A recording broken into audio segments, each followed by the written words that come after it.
À la une de ce journal, on parle évidemment de politique et on revient sur le débat d'entre-deux tours hier soir entre Marine Le Pen et Xavier Bertrand. Ça se passait dans nos locaux, un débat signé LCI RTL Le Figaro. Et pendant une heure, de 18 à 19h, les candidats ont répondu aux questions de Marc-Olivier Fogiel, mais également de Christophe Jacobizine. Le RSA, la situation des migrants de Calais, l'économie, le chômage ou bien les associations ou encore les lycées. À nombreux étaient les thèmes abordés pendant ce débat. Un débat houleux où l'on a vu la présidente du Front National, Xavier Bertrand, s'opposer sur presque tous les points. Je vous propose justement d'écouter un court extrait. Non, je veux pas en écoute, je veux qu'on parle politique. On va en parler. Si vous voulez. Plutôt que de parler de sondage, je préfère qu'on parle de politique. Il y a la candidate de l'affrontement permanent. Moi, je serais le président de Rassemblement. Non, répondez à ma question. C'est quoi 35 000 euros? Écoutez, c'est facile de à part vérifier. Un énorme mensonge. Pour celles et ceux qui nous écoutent, cette société est c'est dirigée ridicule, par l'ex-trésorier de la société Jeanne. Honnêtement, vous faites partie. Familiale, je ne suis pas sûr que j'ai beaucoup de leçons à recevoir de la part de la personne qui est en face de moi. Et pendant ce débat, les deux interrogés, Xavier Bertrand et Marine Le Pen, ont été justement questionnés à propos de leur lien avec la grande région Nord-Pas-de-Calais-Picardie.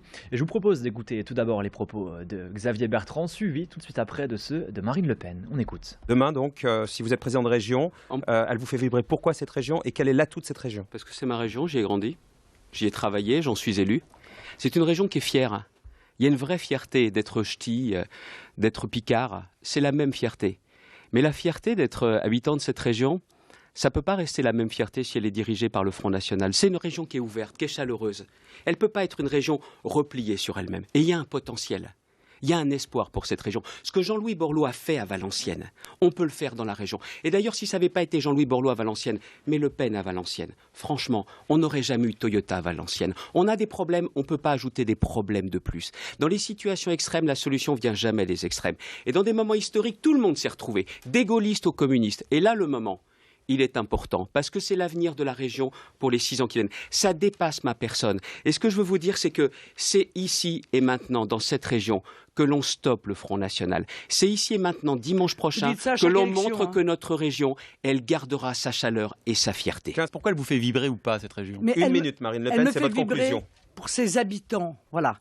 Parce que ce sont des hommes et des femmes qu'on a sacrifiés sur l'autel de choix politiques qui ont été des erreurs grossières, qui les ont livrés à l'immigration massive, à la pauvreté, au chômage, à la désespérance. Et moi, je veux leur rendre leur fierté. Je veux qu'ils puissent demain, à nouveau, se dire, voilà, on repart, on redémarre avec une équipe nouvelle, une vision nouvelle, pas avec des gens qui se servent de nous pour leur intérêt propre. Avec quel atout? Il reste 30 secondes pour ça. L'atout principal de la région pour vous, l'atout humain, 30 secondes pour conclure là-dessus. L'atout humain, ces hommes et ces femmes incroyables qui sont des travailleurs et des courageux.